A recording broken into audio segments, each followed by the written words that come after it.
മകളെ തിരിച്ചറിഞ്ഞ് വിക്രം അങ്ങനെ പ്രിയ പ്രേക്ഷകരെ പവിത്രത്തിൽ നമുക്ക് കാണാനായിട്ട് കഴിയുന്നത് വിക്രമെങ്കിൽ വേദയെ അന്വേഷിച്ചുകൊണ്ട് തന്നെ ഇറങ്ങിത്തിരിക്കുന്നൊരു കാഴ്ച കാണാനായിട്ട് സാധിക്കും. വേദയെ എവിടെയാണോ നഷ്ടപ്പെട്ടത് അവിടേക്ക് തന്നെയാണ് വിക്രം അന്വേഷിച്ച് പോകുന്നത് എന്ന് നമുക്ക് കാണാനായിട്ട് കഴിയൂട്ടോ. അതുകൊണ്ട് തന്നെ നമ്മുടെ വിക്രമാണെങ്കിൽ ആദ്യം തന്നെ ഇടുക്കിയിലേക്കാണ് പോകുന്നതെന്ന് കാണാനായിട്ട് കഴിയും. ഇതേ സമയമാണെങ്കിൽ അവിടെ ചെന്ന് ഗീവർഗീസ് ചേട്ടനെയും മേരി ചേച്ചിയെയും കണ്ട് വേദയുടെ കാര്യങ്ങളെല്ലാം തിരക്കുന്നത് കാണാൻ സാധിക്കും.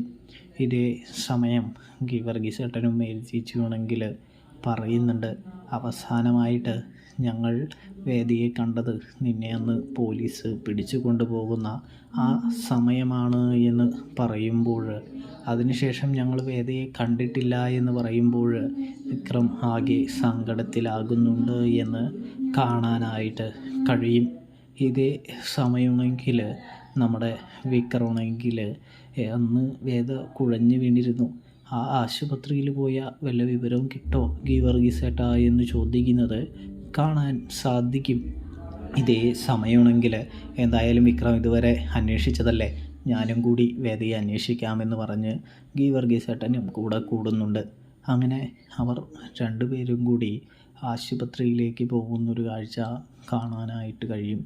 കാണാനായിട്ട് സാധിക്കും. പ്രേക്ഷകരെ, പ്രിയ കൂട്ടുകാരെ, ഇതേ സമയമാണെങ്കിൽ നമ്മുടെ ഗീവർഗീസ് ഏട്ടന് ആശുപത്രിയിൽ നിന്ന് ഒരു വിവരം ലഭിക്കുന്നത് കാണാൻ സാധിക്കും.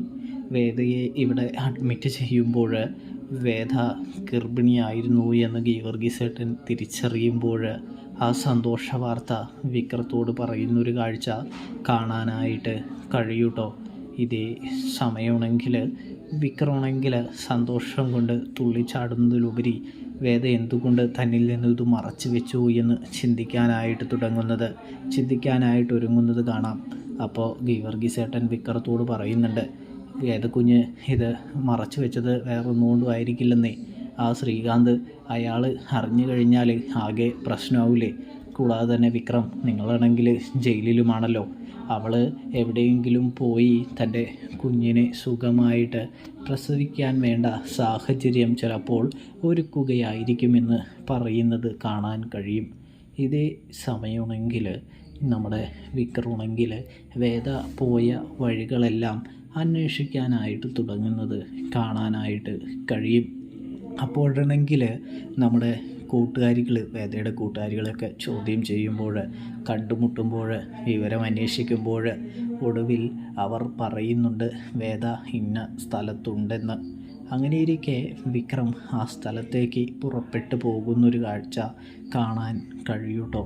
അങ്ങനെ ആ സ്ഥലത്തേക്ക് പോകുന്ന സമയം വിക്രത്തിന് ഒരുപാട് ഡൗട്ടുകളും ചോദ്യങ്ങളുമൊക്കെ ഉണ്ട് എന്ന് കാണാനായിട്ട് കഴിയും. എന്നിരുന്നാലും വേദയെ അവിശ്വസിക്കാതെ വേദ ചെയ്തത് എന്തായാലും ഒരു നല്ല കാര്യത്തിനായിരിക്കുമെന്ന് വിചാരിച്ചു കൊണ്ട് തന്നെ വിക്രം വേദയെയും മകളെയും കാണാനായിട്ട് പോകുന്നൊരു കാഴ്ച കാണാം. അങ്ങനെ സമയമെടുത്ത് വിക്രം അവരെ കണ്ടെത്തുന്നുണ്ട്. ഒടുവിൽ തൻ്റെ മകളെ ഒന്ന് കെട്ടിപ്പിടിക്കുന്ന വിക്രത്തെ നമുക്ക് കാണാനായിട്ട് സാധിക്കുന്നുണ്ട്. ഇതേ സമയം വിക്രമാണെങ്കിൽ വേദയോട് ചോദിക്കുന്നുണ്ട്, എന്തുകൊണ്ട് നീ എന്നോട് നിനക്ക് ഒരു മകളുണ്ട് എന്ന് പറഞ്ഞില്ല എന്ന് ചോദിക്കുന്നത് കാണാൻ സാധിക്കും.